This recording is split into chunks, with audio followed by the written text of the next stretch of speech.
जी अस्सलाम वालेकुम। हाँ जी कदर रजा, किधर फिर रहे हो इस टाइम? कौन से दरिया पे? कहाँ से आए हो? पहले कहाँ गए थे? ये अल्हम्दुलिल्लाह आज हमारा बड़ा अच्छा खासा टूर आया फैमिली के साथ, मेरा बड़ा ज़बरदस्त था। पहले मैं सुबह फैसलाबाद से निकला हूँ गुजरांवाला की तरफ। तो नाश्ता गुजरांवाले हमने किला दीदार से किया है अल्हम्दुलिल्लाह। वहाँ से मैं फिर गया हूँ सरगोदा, 11:30 बजे सरगोदा निकला हूँ गुजरांवाला से।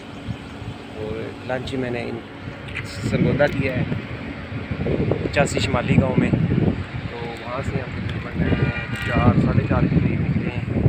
तो ये हम इस टाइम से चिनाब रोड में खड़े हैं और ये मेरी बैक साइड पे आते चिनाब है, बह रहा है, अच्छा खासा बह रहा है आजकल क्योंकि बारिशों का सीज़न है। वैसे यहाँ तो जिधर से पानी आ रहा है वो दिखाता हूँ, तो आप देखेंगे तो तकरीबन एक साइड जो है वो बह रही है, तो दरिया की साइड है बिल्कुल खुश्क है। इसकी वजह यह है कि भारत वाले जो है उन्होंने हमारा तकरीबन सारा ही पानी बंद किया हुआ है। और पॉलिसियाँ कुछ इस तरह की हमारी पाकिस्तानी सियासतदानों की, कि मतलब उनसे अपने हक़ का पानी भी नहीं दे रहे। तो वो डैम पे डैम बना रहे हैं पाकिस्तानी जितने भी दरिया हैं जिन, तो जिसकी वजह से पाकिस्तान को पानी बहुत कम मिल रहा है। ये दरियाए चिनाब इस टाइम दरियाए चिन्होर पे मैं खड़ा हूँ, आप देख सकते हैं। और मेरी बैक साइड पे जो है देखो